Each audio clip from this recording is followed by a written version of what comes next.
Welcome to everybody. Thank you, Antoinette, for creating this space. And thank you for everyone who came to hear a little piece of my story. Let me switch hands. Yeah, I'm a lefty. So this is just a part of my story. It is not a lecture. It is not a prescription for everybody. If you find parallels in my story, feel free to leverage it, to use it. Take what you need from it. This story don't have no grand climax either. It is just a snapshot into a little piece of my life, what's happening now. So let's go, because Antoinette only gave me 12 minutes to talk, and I'm trying my best. So it was August 2017. I've always been fat.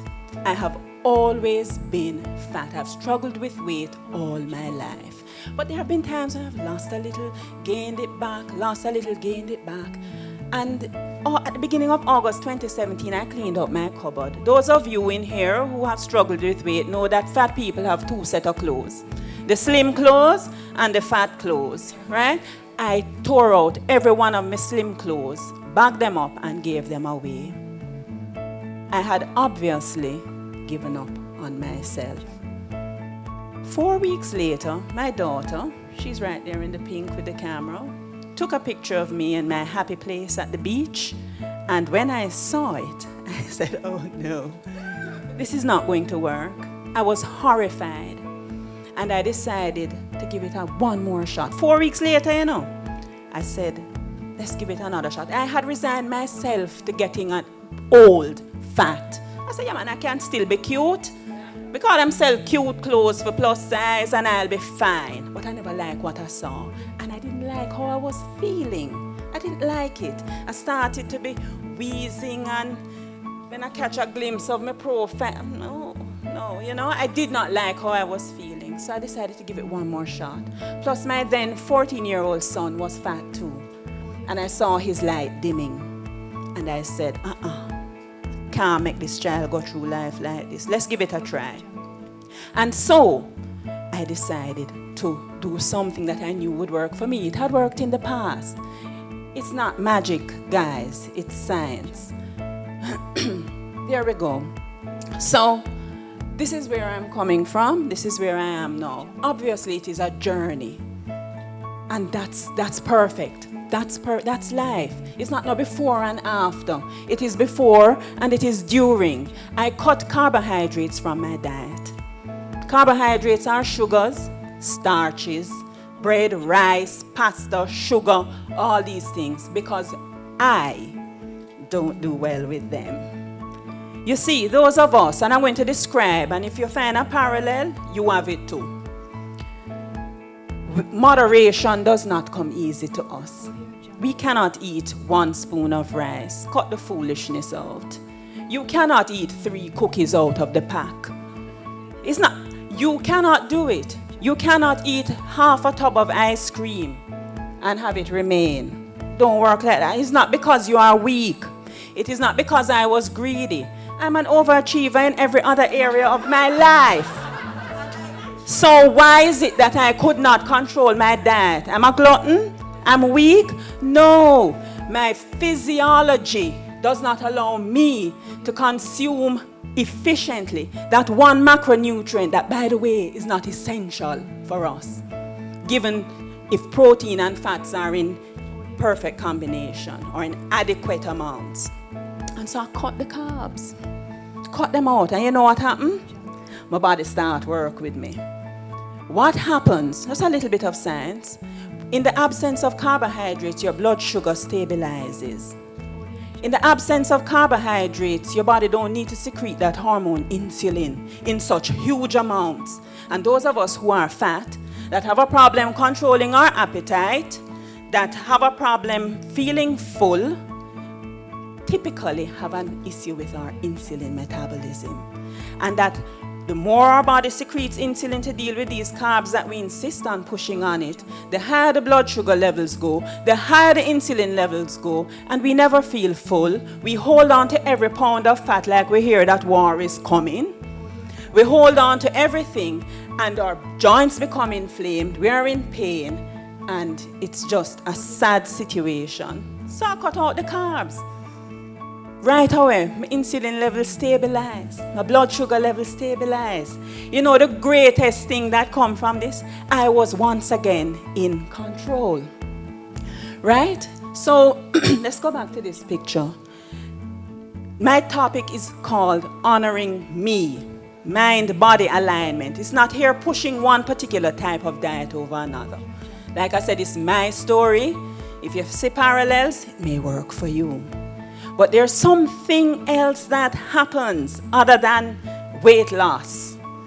And it happened with me when I started to lose weight. When I started to eat the things that honored my body, my mind cleared up. The brain fog went. You know what I mean by brain fog? You can't make a decision and you're just kind of woozy and you know you're not firing on all cylinders. Little low feelings. You know, when even after you sleep for 7 hours, you wake up and you feel like you would want to go back into your bed. The energy levels, those went up. Science, not magic.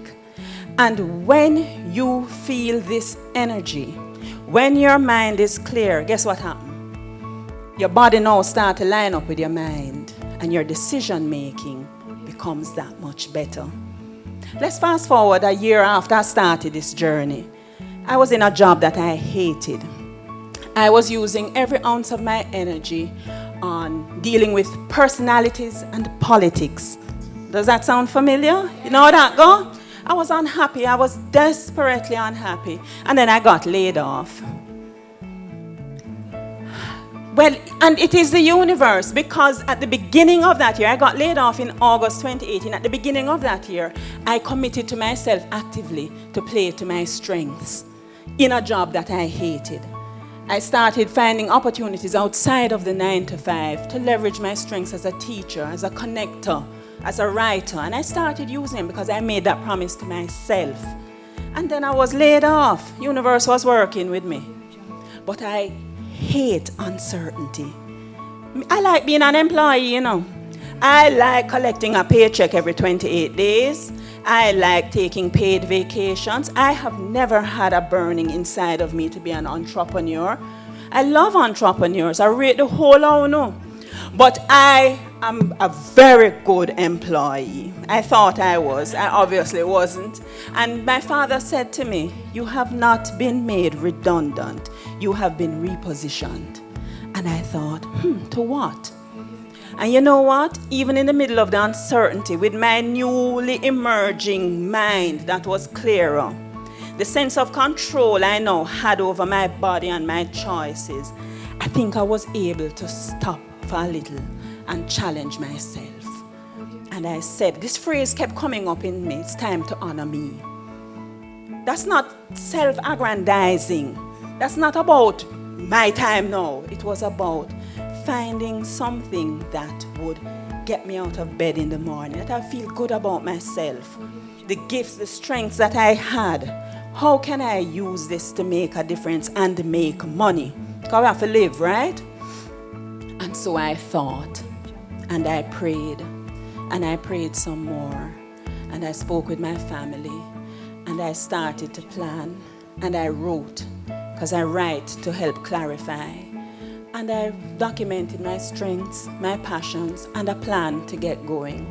Like I said, this story has no big climax. I'm in the middle of something, but I'll tell you this, I'm using every ounce of passion, every one of my gifts as a teacher, as a writer, as a connector, as a communicator, all my expertise and experience in brand building, strategic planning, strategic thinking, to create something that is making a difference.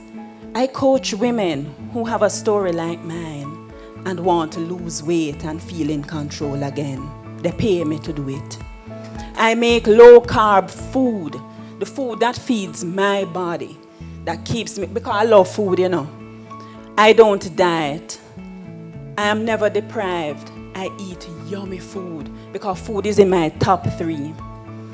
And I was determined that in trying to right-size my body and align my mind, that I must never look and go, geez, I miss that. And so I challenged myself, because food is important to me. Not everybody is like that, you know. Some people just eat to live. Food is an experience to me. I don't like smoothies because I'm done in 30 seconds. I'd rather have a bowl of cut up fruit or vegetables or a salad. Don't give me no green juice. Give me a big wok of stir fry, please. Because I love food. And so I challenge myself. And guess what? There are people like me. And then buy my food. Has this been easy? No. It has been extremely uncomfortable. It has been extremely scary. But every single day, I get up and I put one foot in front of the other. And I know I'm doing the right things. And what I'm doing is building momentum. You see, grand transformation is never the result of one huge step. It is the cumulative effect of many small steps done consistently over time. That's the best kind of weight loss too, right? I'm bringing it back to weight loss. Sustainable change, building consistency. And that's the story of my life. That's where I am now. Shonda Rhimes in her book, Year of Yes, said that when she decided to challenge herself to step out of her comfort zone, she envisaged a mountain top and a rocky path going up there and another one that went under. The one to the top was a rough road. If you go up there, you're guaranteed you're going to drop and get bruised up. It's going to hurt, but you're going to get to the top and you're going to look out and you're going to breathe that fantastic mountain air and you're going to feel accomplished. The choice is yours. You can also take the one that goes underneath. The dirt's soft down there. It's dark.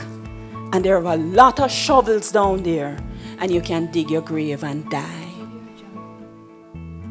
I don't really want to do that. I am not content to live and then die. That's my declaration here. And so in taking control of my body, my health, in understanding what worked for my body, I right-sized it to my mind. And being in control in one area, it does spill over to other areas. So you take control of those areas and you find yourself making decisions that encourage you, that facilitate you living your purpose. This is my presentation. I should show you the other pictures because I forgot. See some of the yummy food that I eat? Curry chicken and quiche with cheese. Yeah, I don't play. That's dessert when I do have it. And that's all low-carb dessert, right? That I make, cheesecake. That's me. I am so happy compared to where I was 2 years ago. It's not all perfect, and I tell you, I get afraid still, and I'm uncertain, but I'm in control. Thank you, ladies and gentlemen.